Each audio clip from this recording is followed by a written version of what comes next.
గురువారం morning walk కార్యక్రమంలో భాగంగా మన్సూరాబాద్ డివిజన్ వివేకానంద నగర్ కాలనీలో Hayath Nagar circle deputy commissioner Tipparthi Yadaiah స్థానిక కాలనీ వాసులతో కలిసి GHMC deputy floor leader corporator Koppula Narasimha Reddy స్థానికంగా ఉన్న సమస్యలను కావాల్సిన వసతులను అడిగి తెలుసుకున్నారు.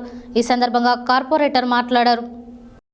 గురువారం మార్నింగ్ కార్యక్రమంలో భాగంగా మన్సూరాబాద్ డివిజన్ వివేకానంద నగర్ కాలనీలో Hayath Nagar circle deputy commissioner Tipparthi Yadaiah స్థానిక కాలనీ వాసులతో కలిసి GHMC deputy floor leader corporator Koppula Narasimha Reddy స్థానికంగా ఉన్న సమస్యలను కావలసిన వసతులను అడిగి తెలుసుకున్నారు.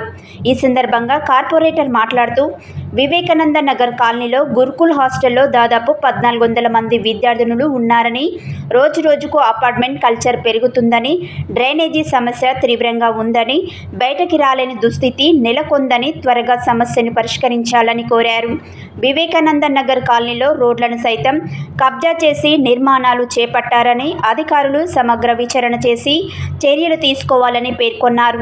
స్థానికంగా అపార్ట్మెంట్ల నిర్మాణాల అనుమతులకు జీహెచ్ఎంసీకి కోట్ల రూపాయల చెల్లించారని, కనీస మౌలిక సదుపాయాలు, డ్రైనేజీ వ్యవస్థ, సీసీ రోడ్ల కల్పించడంలో అధికారులు విఫలం కావడంపై కాలనీవాసులు ఆగ్రహం వ్యక్తం చేస్తున్నారని అన్నారు.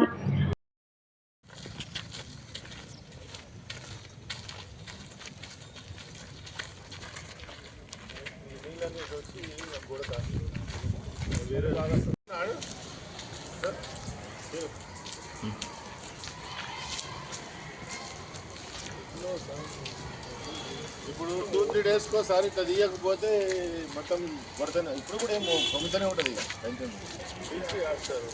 మన పాపం కాదు, గోశామాలు అందరూ